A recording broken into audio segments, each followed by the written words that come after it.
कविता, good morning. देखिए, FOMC की बैठक का दूसरा दिन है। आज शाम उनका ब्याज दरों पर फैसला आ जाएगा यूएस फेड का, लेकिन उससे कहीं ज़्यादा इंपॉर्टेंट एक बैठक हमारे लिहाज से ये है कि आज से ट्रेड को लेकर अमेरिका और भारत की टीमों की भी बैठक शुरू होगी, बातचीत शुरू होगी। देखते हैं कि कब तक सहमति बनती है और इसको लेकर ऐलान कब होता है। देखिए, 6 दौर की बातचीत पहले हो चुकी है, तो वैसे देखा जाए तो ये 7वें दौर की बातचीत होगी, लेकिन माना ये जा रहा है कि ये फाइनल होगी और इसके बाद दोनों देश किसी अग्रीमेंट पर पहुंचते हुए दिखाई देंगे।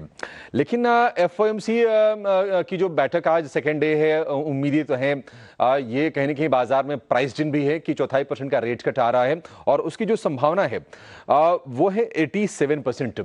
लेकिन आगे दरें कितनी घटेंगी अमेरिका में, आगे रुख क्या होगा, इसको लेकर फेड के chairman Jerome Powell labour market को लेकर, इकोनॉमी को लेकर, महंगाई दर को लेकर क्या कहते हैं, इस पर नजर रहेगी। और क्या फेड जो है अकोमोडेटिव स्टांस को आगे के लिए बरकरार रखेगा, यानी कि क्या वो दरवाजा खुला रखेगा आगे भी दरों में कटौती करने को लेकर, इस पर नजरें रहेंगी। अब ये दरें घटना तो बाजार इसका अंदाजा लगा चुका है और हमने उसकी चाल देख भी चुके हैं। लेकिन अगर हम अमेरिकी बाजारों की बात करें, कल हमने देखा कि फेड के फैसले से पहले थोड़ा सा कॉशियस और स्मॉल कैप का जो इंडेक्स है रसल 2000, वो इंट्राडे में नए रिकॉर्ड हाइस पर पहुंचा है। अब ये अमेरिका में दरें घटना ये सीधे तौर पर जो छोटी कंपनीज होती है उनको ज्यादा बेनिफिट करती हैं। अगर ये रेट कट होता है तो फिर उनके लिए फिर बोरिंग वगैरह चीजें इजी हो जाती हैं, डायरेक्टली लिंक्ड होते हैं सारी की सारी चीजें।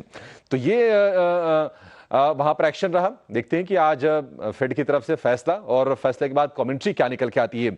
लेकिन अगर हम एशिया की बात करें तो वहां पर थोड़ा सा मिक्स्ड आपको कारोबार होता हुआ दिखाई देगा।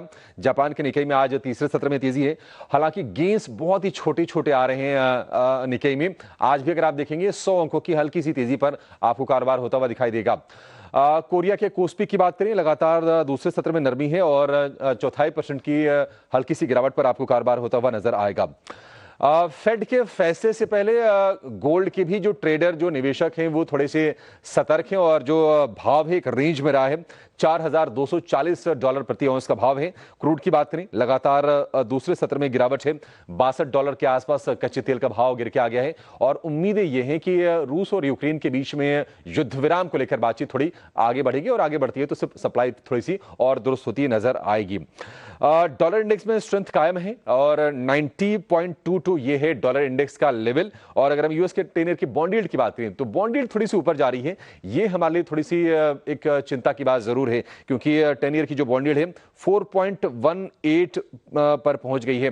तो कुल मिला जुला के आज के लिए जो संकेत हैं वो हम कह सकते हैं कि थोड़े से मिक्स्ड हैं।